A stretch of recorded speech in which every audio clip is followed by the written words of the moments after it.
अच्छा तव्हां टोपी पायो पायो भाकुर। बालाज जो खेल खत्म।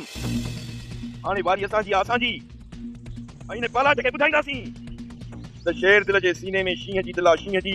पाण में भाकुर पायो यार भला मंथर छो मरी शाहनवाज़ जी साले पुट खे छो पंहिंजे लाइ आज़ादु करे छॾी। मूं सरदार खे बि चयो आहे मुंहिंजी ऐं तोखे बि चवां थो मूं सुञाणे करे शाहनवाज़ ख़ान जी ज़ाल नाहे मारी। तव्हां मूं ते यकीन कयो।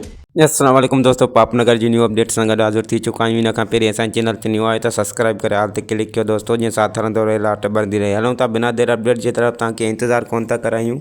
जी दोस्तों, तव्हांखे ॿुधाईंदो वञां त मल्हार ऐं गमदिल जो ठाह थी चुको आहे ऐं शेर दिल विच में अची करे गमदिल ऐं जेको आहे त मल्हार खे हिकु करे छॾियो आहे, ताकी जीअं त हू बालाज ख़ान में हथ विझनि त सभु हिकु मुठि हुजनि दोस्तों। ऐं ॿिए पासे शेर दिल जेको आहे त मिठल ऐं जेको नूरल जो ठाह बि करायो आहे ऐं सभिनी खे जेको आहे त हिकु मुठि करे छॾियो आहे ऐं सभु पाण में खीर खंडु थी विया आहिनि दोस्तों।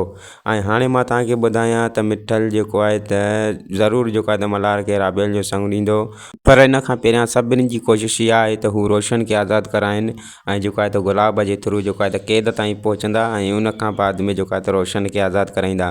ऐं मां तव्हांखे 100% इहो बि चवां थो दोस्तों त शाहनवाज़ ख़ान खे बि उतां थी सघे थो त शेर दिल आज़ादु कराए पंहिंजे मिले करे दोस्तों। ऐं गुलाब जे थ्रू पहुचंदा क़ैद ते ऐं गुलाब जो चवणु आहे त क़ैद जो जेको हिकु रखवालो आहे, जेको क़ैद जो पहिरेदार आहे, जेकॾहिं उनखे असां मार ॾेई अॻिते वधी वियासीं त असां जेको आहे त रोशन ताईं पहुची सघूं था। ऐं क़ैद जो रखवालो जेको आहे त मंठार आहे। मंठार तव्हांखे ख़बर आहे दोस्तों त उहो अॻे ई जेको आहे त पंहिंजे कयल गुनाह में जेको फांसी चुको आहे, जेको न कयल गुनाह हुनजो साबित थिए दोस्तों, पर बालाज ख़ान हिकु ज़ालिम आहे, हुनखे जेको फासाए विधो आहे।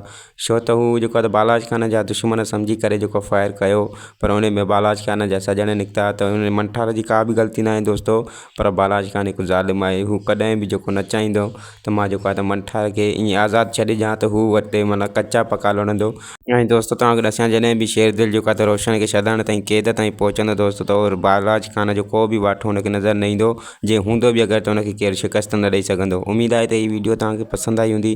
वीडियो पसंदि अचे त लाइक सब्सक्राइब शेयर ज़रूरु कंदा। वरी मिलंदासीं कंहिं न्यू वीडियो जी अपडेट सां गॾु। ख़ुदा हाफ़िज़, दुआनि में यादि।